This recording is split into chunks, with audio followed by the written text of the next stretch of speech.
مجھے رات کے اندھیروں سے نکال کے دوبارہ، کتنی بڑی خدا کی قسم، یہ سورج کا طلوع ہونا اتنی بڑی نشانی ہے اللہ کے وجود کی. ایتھیس اور ملحد پاگل ہوتے ہیں. مجھے لوگ کہتے ہیں ملحدوں پہ کو معاف کر دیں، بیان نہ کریں آپ، بہت بیان ہو گیا ملحدوں پر. لیکن بھائی کیسے یار چھوڑ دیں؟ اتنی بڑی خدا کی نشانیت دیکھ کر جو بدبخت کہتے ہیں یہ آٹومیٹیکلی ہو رہا ہے. اور یار ایسا سسٹم، اتنا ایندھن اس کے اندر، ایسی روشنی، کیسا، جیسے آپ تکے کو گھماتے ہیں نا جب پکاتے ہیں، کوئلے پہ جب تکا پکاتے ہیں، ادھر سے پک گیا، اب کیا کرو؟ گھماؤ. یہ خود بخود گھومتا ہے؟ گھمانا پڑتا ہے. یا ایسا سسٹم لگانا پڑے گا کہ گھومے. وہ سسٹم کوئی لگا کے دیتا ہے. تکے میں خود بخود اتنی عقل نہیں ہوتی کہ کروڑوں سال میں ترقی کرتے کرتے ایسا بن گیا کہ آٹومیٹک گھومنا خود بخود ہی شروع. یہاں سے پک گیا، اب یہاں سے پکاؤ.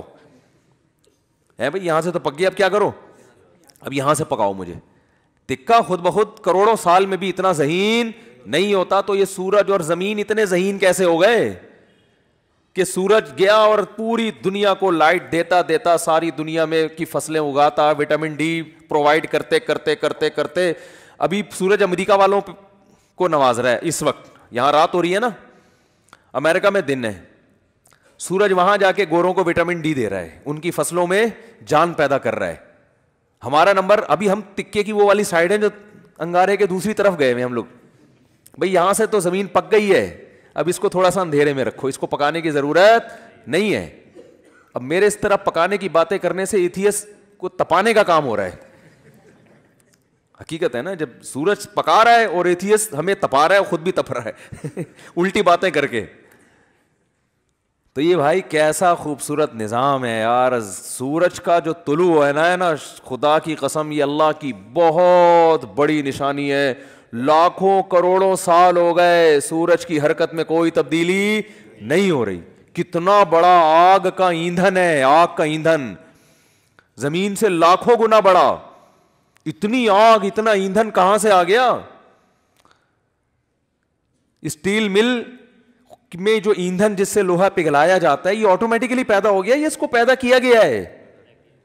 یہ تو ڈالا جاتا ہے نا اس میں بھٹیوں کو جلانے کے لیے. سورج میں کہاں سے آ گیا؟ اتنی آگ برسا رہا ہے. اور ایسی لائٹ ہے اس کی کہ آپ جب سورج کی روشنی ہوتی ہے، آپ کے ہزار وولٹ کے بلب فیل ہو جاتے ہیں، اس کو پتہ ہی نہیں چل رہا ہوتا کہ جل رہے ہیں کہ بجھ رہے ہیں. تو کیا تن تناتا ہوا شان کے ساتھ مشرق سے نکلتا ہے. تو اللہ نے کہا ابھی نکلنے سے پہلے پوری دنیا کا نظام چونکہ چینج ہو رہا ہے، اندھیروں سے ڈوب کے تم روشنیوں کی طرف آ رہے ہو. تو جو ملحد ہوگا، جو خدا کا انکار کرنے والا ہے، اسے اس سے کوئی غرض نہیں ہے کہ اللہ نے مجھے دوبارہ زندگی دی، دوبارہ سورج میری خدمت کے لیے طلوع ہو رہا ہے اور اس زمین کا نظام دوبارہ سے کیا ہو رہا ہے؟ چینج ہو رہا ہے.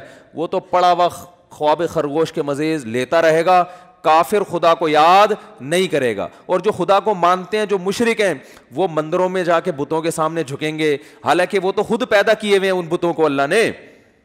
تبھی قرآن کہہ رہے لا تسجدوا للشمس ولا للقمر، سورج اور چاند کی خدمت کو دیکھ کے ان کو سجدہ مت کرو. واسجدوا للہ الذی خلقہن، سجدے کے لائق وہ خدا ہے جس نے سورج اور چاند کو بنایا ہے. ہندو کہتا ہے گائے ہماری بڑی خدمت کرتی ہے، گائے ہماری ماں ہے، ہمارا بھگوان ہے. او بھائی، جس خدا نے گائے کو تمہاری خدمت کے لیے بنایا ہے وہ ہے تمہارا اصل بھگوان، وہ ہے تمہارا اصل معبود.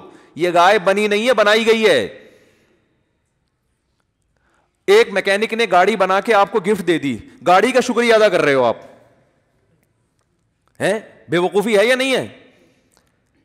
ایک سائنٹسٹ نے گاڑی بنائی اور آپ کو دے دی، لو بھائی چلاؤ. ریوو بنائی، ریوو اس لیے کہہ رہا ہوں کہ مثال تو اچھی دینا آدمی. میں نے کہا ہے نا کہ دیکھو بعض لوگ، دیکھو غریب ہونا تو کوئی برائی ہے نہیں. ہمارے نبی صلی اللہ علیہ وسلم دنیا کے مسکین تھے. سوچ کا غریب ہونا کیا ہے؟ نقصان دہ. اس لیے میں انڈے والے برگر کی مثال نہیں دیتا، مثال ہمیشہ زنگر برگر کی ہوگی. کیا کھاؤ بے شک انڈے والا برگر جیب میں دیکھو پیسے ہیں تو انڈے والا کھا لو، زنگر کے ہیں تو لیکن مثال ہمیشہ کس کی دو؟ زنگر کی. تو مثال اچھی گاڑی کی دینی چاہیے. اور اس میں ایک اور حکمت بھی ہے جو کبھی اور کسی اور وقت بتائیں گے انشاءاللہ. تو آپ کو کسی نے، کمپنی نے ریوو دے کے نا آپ کو گفٹ دے دی، لے بھائی. اب آپ کیا کر رہے ہو کہ ریوو کا شکریہ ادا کر رہے ہو. تمہارا بہت شکریہ، تم میری زندگی میں آئی، تم مجھے بٹھا کے گھماتی ہو. اور تمہاری وجہ سے میری عزت ہو رہی ہے. تو بات یہ چل رہی تھی کہ آپ کو کسی نے ریوو گفٹ دی, یا آپ کو کسی نے گاڑی گفٹ دی, آپ کو کسی نے کوئی بھی ہدیہ دیا, انڈے والا برگر کھلا دیا, آپ برگر کی تعریفیں کر رہے ہو, برگر کے شکریہ ادا کر رہے ہو. تو ہندو یہی کر رہے ہیں, بھائی گائے تم پر احسان نہیں کر رہی, احسان اس ذات نے کیا جس نے اس گائے کو بنایا.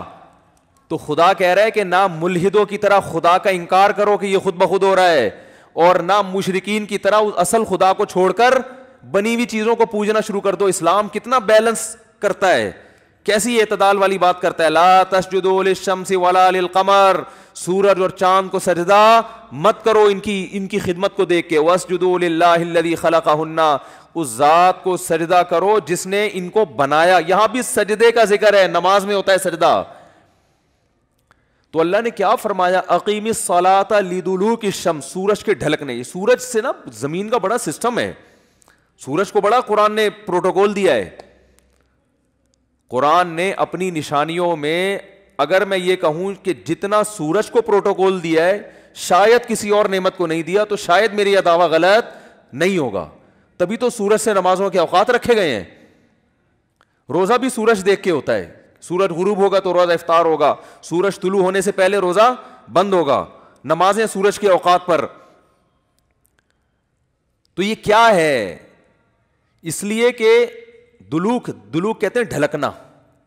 تو اللہ نے ڈھلکنے کے اوقات اس لیے رکھے کہ اس وقت دنیا میں بڑی بڑی تبدیلیاں آ رہی ہوتی ہیں, بڑی بڑی تبدیلیاں. رات کے اندھیرے دور ہونا شروع ہو جاتے ہیں, ایک بہت بڑی چینجنگ دنیا میں آتی ہے جس کا پوری دنیا پہ بھی اثر پڑتا ہے, آپ کی باڈی پہ بھی اثر پڑتا ہے, پوری دنیا کے نظام پہ اثر. وہ کیا ہے؟ سورج کی جو کرنیں ہیں, مشرق سے بھی سورج کے طلوع ہونے کا ٹائم ہوا ہے, آپ کو روشنی دیکھ کے اندازہ ہو جاتا ہے کہ اب صبح ہونے والی ہے اور اس زمین کے نظام میں تبدیلی آنے والی ہے. تو عقل مند لوگ کیا کرتے ہیں؟ اللہ نے فرمایا اس موقع پر تم نے کس کو یاد کرنا ہے؟ اللہ کو یاد کرنا ہے.